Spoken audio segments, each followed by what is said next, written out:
Good morning, Namaskar, Sastrikal. So today I'm putting one video after many days.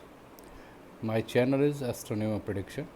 So आज का दिन क्या planet का गोचर है, आज के दिन जिनका जन्म हुआ वो किस तरह का उनका चार्ट रहेगा। तो इसमें मैं एक्चुअली क्या है कि 2023 है तो ये केतु का साल है और 7 नंबर आता है क्योंकि 2023 को जोड़ो तो 7। तो इस केस में क्या है कि आज मैं ये बता रहा हूँ कि आज के दिन अगर कोई बच्चा पैदा होता है तो उसकी प्लैनेट्स क्या है। उसमें ये भी मैं बताऊँगा कि जो 2023 है उसमें क्या कुछ होने वाला है। It will be all be in short, क्योंकि मैं ज़्यादा एक्सप्लेन इसलिए नहीं करूँगा क्योंकि बहुत बड़ा लंबा पीरियड होता है तो उसमें फिर लोग देखते भी नहीं। तो मैं एक ही बात कहूँगा, please view like and subscribe. अगर आपको अच्छा लगता है तो definitely view like and subscribe. और अब मैं शुरुआत कर रहा हूँ कि आज का जो गोचर है या प्लेनेट जो हैं उनका किस तरह से।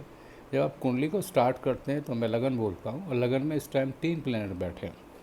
नंबर 1 चंद्रमा, number 2 Venus, number 3 Mangal, which is non in Mars. The combination is good because it is the house of चंद्रमा, तो चंद्रमा इज स्वराशि। बट कॉम्बिनेशन यहाँ पे थोड़ा गड़बड़ हो जाता है। कैसे?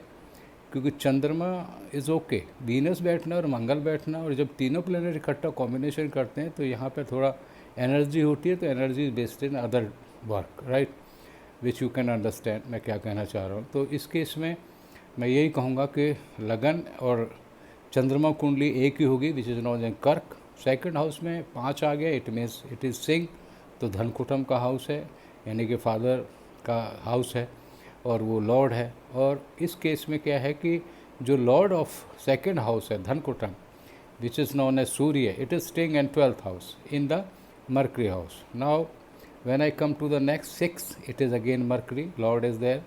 When I come to Ketu, तो यहाँ पे केतु बैठा हुआ है और वहाँ लिखा हुआ है 7 बोले तो इट इज़ वीनस, यानी कि वीनस जो कि लगन में है वहाँ पे केतु बैठ गया इन 4th हाउस। तो ये सुख भाव कहा गया। इस केस में क्या होगा कि बंदा पैसे खर्च करेगा और पैसा जितना होगा उसको not utilize in the same way, but at the same time खर्चा ज़्यादा करेगा और लग्जरी लाइफ जीने की कोशिश करेगा। But at the same time when you come to the next house which is known a recognition, यहाँ पे लॉर्ड है मंगल। अभी मैंने आपको बताया कि लगन में क्या बैठा है, मंगल बैठा हुआ है, मार्स बैठा हुआ है। सो मंगल की दृष्टि सीधी रिकॉग्निशन में, तो ऐसे बंदे कंपटीशन एग्ज़ाम में जाते हैं। ऐसे बच्चे या जो भी है वो एग्रेसिव होते हैं। At the same time they can get be good cricketer also, इनको स्पोर्ट्स में बहुत इंटरेस्ट होता है। At the same time when I go to the next, it means आपका 6th हाउस, तो यहाँ आ गया 9, और ये होता है गुरु का। तो गुरु लॉर्ड है, लेकिन गुरु जी इस केस में इस टाइम कहाँ बैठे हैं? कर्म में बैठे हैं। और कर्म में मीन्स मंगल के घर में बैठे हैं, यानी कि वहाँ पे एरीज है और साथ में राहु बैठा है। तो ये चांडाल योग बनाता है। But Mangal Rahu does not effect too much because Mangal is there, और मंगल वैसे भी लगन का है लॉर्ड। तो यहाँ पे क्या है, बंदा स्वस्थ रहेगा, ऐसी कोई परेशानी नहीं है।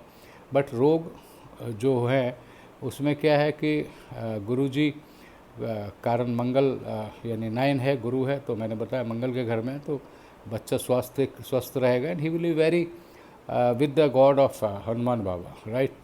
एट द सेम टाइम जब पार्टनर घर में जाता हूँ तो वहाँ लिखा हो 10, which is the Lord Shani.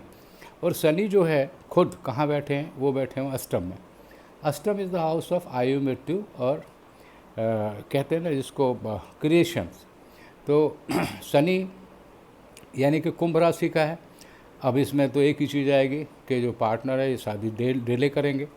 जब डिले शादी होगी तो जो पार्टनर आएंगे वो भी मेरे ख्याल में will be from good house, but आयु will be good because the age will be good because Shani is very slow planets, as I explain many time. Shani बहुत ज़्यादा टाइम लगाते हैं, तो शनि का जो गोचर होता है वो बहुत स्लो होता है। एवरीबॉडी नोज कि शनि सबसे दूर है हमारी प्रकृति में, यानी सूर्य बुध मंगल, तो सबसे दूर कौन है? शनि, देन गुरु जी। तो इस तरह scientifically I am telling you. Then I will come to the next which is known as luck. वहाँ पे 12 बैठा और गुरु जी मैंने बताया जो कि नेक्स्ट हाउस में कर्म में बैठा हुआ है। तो लक का मतलब it is spices.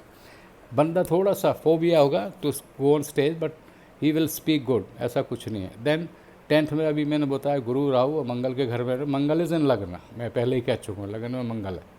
Next houses आपका आ गया जहाँ लिखा है 2, वहाँ पे मरकरी बैठा है इनका। मरकरी का मतलब सीधी जो दृष्टि है सप्तम, वो कहाँ पे आएगी, 5th पे। वहाँ ऑलरेडी मंगल भी दृष्टि कर रहा है, बुध भी कर रहा है, तो ये कम्युनिकेशन अच्छा होगा, क्योंकि मरकरी अगर good position, because it's in Venus friends house and Venus is in lagan, just I told you.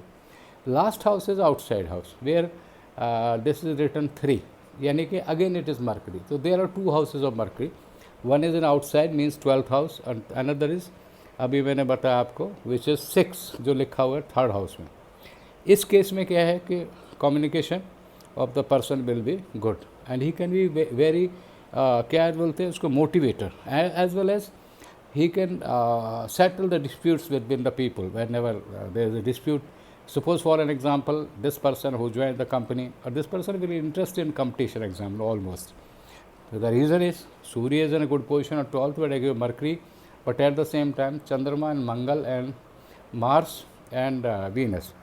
और एक और मैं बता दूं कि अगर वीनस यहाँ नहीं हो तो it is a very subjective to, it's one of the best combination. सो यही कहूँगा कि overall today those who are born the kundli is good. 3 चीज़ें आप ध्यान रखना, जो 3 पॉइंट्स मैं बोल रहा हूँ। Number 1, first very energetic. Number 2, he should not waste the money in unnecessary things. Thirdly, he will be very खर्च करने वाला। तो इस केस में यही होगा कि बंदे को जितना अच्छा कर्म करेगा, जितना पैसा बचाएगा उतना ज़्यादा, और उनकी जो लग्जरी लाइफ है और जो पैसा है वो तो उनके पास होगा ही होगा, पैसे की he will earn more money. And thirdly the last point is if you goes for the competition he will definitely clear the competition. कोई भी कंपटीशन देगा तो ही विल क्लियर।